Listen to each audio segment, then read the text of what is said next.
Yıl 1923. Bir zamanlar çok güçlü bir imparatorluğun külleri savrulmuştu. Bu küllerden yeni bir Türkiye doğuyordu. 29 Ekim'de bir millet sesini buldu. Bu Türkiye Cumhuriyeti'nin ilan edildiği gündü. Muazzam bir gurur anıydı. Derin bir umut anıydı. Kurtuluş Savaşı'nın kahramanı Mustafa Kemal Atatürk dümenin başındaydı. O, Türk milletinin ruhunu temsil ediyordu. Özgürlükleri için yorulmadan savaşmışlardı. Daha parlak bir gelecek inşa etmeye kararlıydılar. Cumhuriyetin ilanı bu olağanüstü yolculuğun başlangıcını işaret ediyordu. Bu yeni Türkiye ilerlemenin ışığı olacaktı. Modern dünyayı kucaklayacaktı. Milletler arasında başı dik duracaktı. Osmanlı İmparatorluğu gitmişti. Onun yerine güçlü ve bağımsız bir cumhuriyet vardı. Gelecek umut doluydu. Türk halkı ona kucak açmaya hazırdı.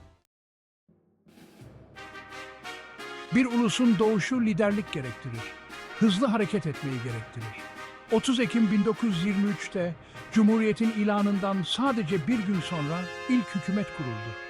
Atatürk'ün güvenilir silah arkadaşı İsmet İnönü başbakanlığa atandı. Bu, yeni siyasi düzenin sağlamlaştırılmasında çok önemli bir adımdı. Kendini adamış bireylerden oluşan hükümet çok büyük bir görevle karşı karşıyaydı. Savaştan harap olmuş bir ulusu yeniden inşa etmek zorundaydılar. Yeni bir yönetim sistemi yaratmak zorundaydılar. Halkın güvenini kazanmak zorundaydılar. Osmanlı İmparatorluğu'nun mirası büyük bir gölge gibi duruyordu. Yeni hükümet geçmişle bağlarını koparmaları gerektiğini biliyordu. Bir dizi iddialı reforma giriştiler. Bu reformlar Türkiye'nin geleceğini şekillendirecekti. Modern, demokratik ve laik bir devlet yaratmayı hedefliyorlardı. Önlerinde uzun bir yolculuk vardı. Ancak ilk adımlar sarsılmaz bir kararlılıkla atıldı. 3 Mart 1924'te çok önemli bir an geldi. Yüzyıllık geleneğin sembolü olan Osmanlı halifeliği kaldırıldı. Bu cesur hareket İslam dünyasında şok dalgaları yarattı. Osmanlı geçmişinden tamamen bir kopuşu ifade ediyordu. Türkiye'nin laikliğe olan bağlılığını pekiştirdi. Karar hafife alınmadı. Türkiye'nin modernleşmesi için gerekli bir adımdı. Dini otoriteyi devletin işlerinden ayırmayı amaçlıyordu. Bu, gerçek anlamda demokratik bir toplumun gelişmesi için şarttı. Hilafetin kaldırılması direnişle karşılaştı. Ancak Atatürk ve hükümeti kararlı kaldı. Türkiye'nin geleceğinin laik bir kimliği benimsemekte yattığına inanıyorlardı. Bu, Cumhuriyet'in ilk yıllarında belirleyici bir andı. Türk toplumunu dönüştürecek daha fazla reformun önünü açtı. Hilafetin kaldırılmasıyla birlikte hükümet yeni kurumlar kurmak için hızla harekete geçti. 8 Nisan 1924'te Diyanet İşleri Başkanlığı kuruldu. Bu yeni kuruluş, laik bir çerçeve içinde dini konuları denetleyecekti. Dinsel hoşgörü ve anlayışı teşvik etmeyi amaçlıyordu. Aynı gün eski hukuk mahkemelerinin yerini yeni bir sistem aldı. Bu yeni sistem Avrupa modellerine dayanıyordu. Tüm vatandaşlar için adalet ve eşitliği sağlamayı amaçlıyordu. Bu reformlar, Cumhuriyet için modern bir yasal çerçeve oluşturulmasında çok önemliydi. Bu cesur değişiklikler, toplumun bazı kesimlerinin direnişiyle karşılaştı. Ancak hükümet vizyonuna bağlı kaldı. İlerlemenin, modası geçmiş sistemlerden vazgeçmeyi gerektirdiğini biliyorlardı. Herkes için adil ve eşitlikçi bir Türkiye inşa etmeye kararlıydılar. Modern, laik bir devletin temeli tuğla tuğla atılıyordu. Bölüm 5. Bir ulusun bankası, ekonomik bağımsızlığın tohumlarını ekmek. Ekonomik bağımsızlık, genç cumhuriyetin ayakta kalması için çok önemliydi. 26 Ağustos 1924'te Türkiye İş Bankası kuruldu. Bu, Türkiye'nin kendi kendine yeterlilik yolculuğunda önemli bir kilometre taşıydı. Banka, ekonomik kalkınmayı desteklemek için kurulmuştu. Daha önce yabancı güçlerin Osmanlı ekonomisi üzerinde önemli bir kontrolü vardı. Türkiye İş Bankası'nın kurulması güçlü bir ifadeydi. Türkiye'nin kendi ekonomik kaderini kontrol etme kararlılığını gösteriyordu. Banka, altyapı projelerinin finansmanında hayati bir rol oynadı. Türk işletmelerinin büyümesini destekledi. Bu hamle, hükümetin vizyonunun bir kanıtıydı. Güçlü bir ekonominin güçlü bir ulus için olmazsa olmaz olduğunu anlamışlardı. Türkiye İş Bankası, Türk gururunun sembolü oldu. Cumhuriyetin ilk yıllarını tanımlayan kendi kendine yeterlilik ruhunu temsil ediyordu. Bölüm 6, zorluklarla mücadele, çifte görev krizi ve çözümü. İlerlemeye giden yol nadiren pürüzsüzdür. Cumhuriyetin ilk yılları zorluklarla geçti. Bu tür zorluklardan biri 30 Ekim 1924'te ortaya çıktı.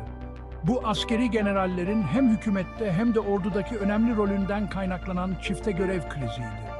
Bu çifte rol, güçler ayrılığı konusunda endişelere yol açtı. Cumhuriyetin gelecekteki yönü hakkında sorular uyandırdı. Bazıları daha otoriter bir rejime potansiyel bir dönüşten korkuyordu. Her zaman pragmatist olan Atatürk, bir çözüme ihtiyaç olduğunu fark etti. Krize kendine özgü kararlılığıyla yaklaştı. Askeri ve sivil roller arasında net bir ayrım çağrısında bulundu. Bu kararlı eylem kamuoyunu rahatlattı. Atatürk'ün demokratik bir devlet inşa etme taahhüdünü yeniden teyit etti.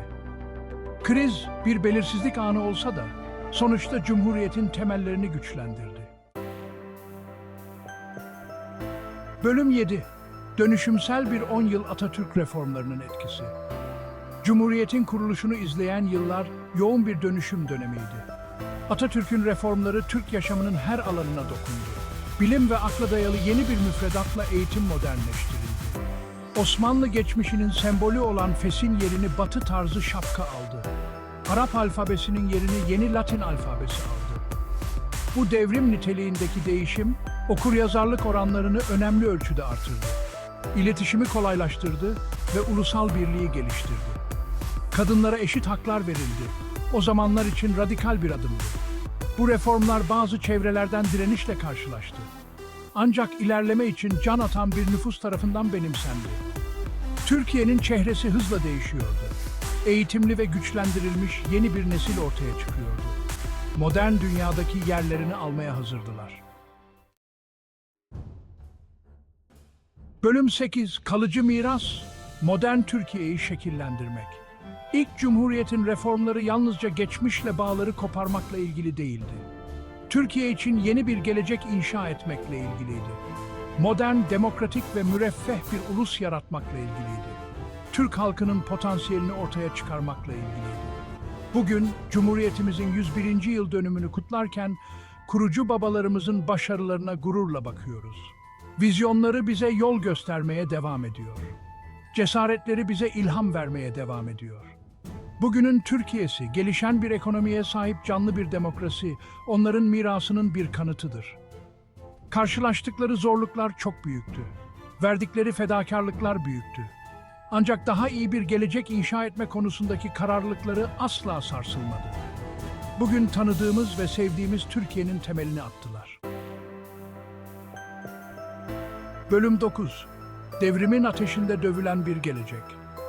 1923'ün mirası sadece geçmişle ilgili değil, bugün Türkiye'yi şekillendirmeye devam eden yaşayan bir mirastır.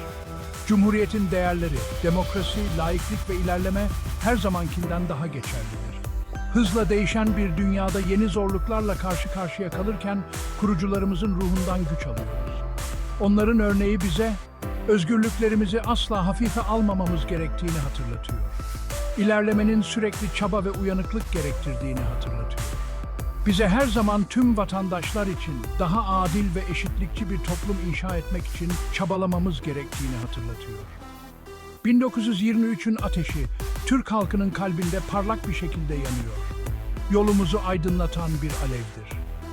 Bizi daha parlak bir geleceğe doğru yönlendirmeye devam edecek bir alevdir.